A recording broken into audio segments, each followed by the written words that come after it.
Now, President Trump has launched another strike on Syria. This is 1 day ahead of his trip to the Mideast. He pushed that strike against pro-Assad forces.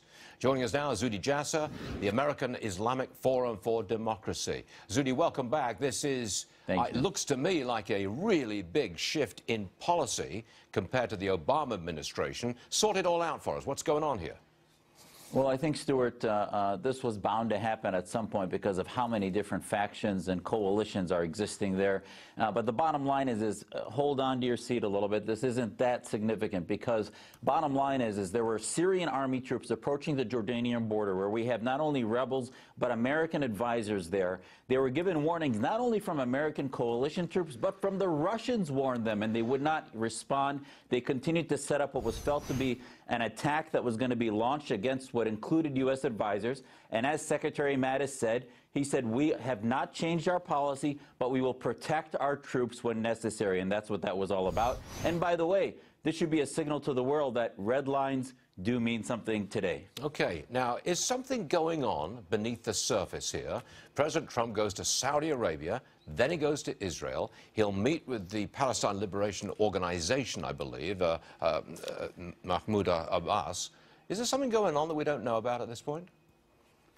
Well, I think you're seeing a recalibration, making up for 8 years of Iranophilia, of Khomeini's appeasement, if you will, and we're trying to rebolster our Sunni allies and creating a coalition against ISIS. So that's the #1 reason President Trump campaigned about national security. He's starting in Saudi Arabia because he wants to reestablish a broken relationship with the Saudis. Now, I hope he also reminds them about women's rights, universal human rights, and talks to the people of the Middle East and not just the tyrannical regimes, as President Trump has been a disruptor. Now, Israel also needs to be reminded that they are our friends, we are their allies, and that sort of has been broken. So I think there's a lot of recalibration going on with the Trump administration, making up for 8 years of lost time. I said that he was there mending fences with our ally Saudi Arabia and mending fences with Israel, another obvious ally. You agree with that?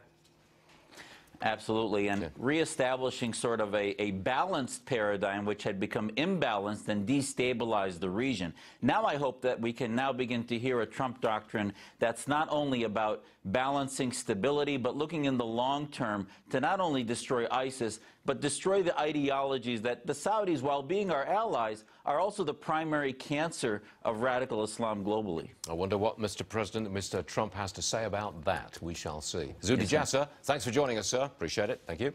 Anytime. Thanks.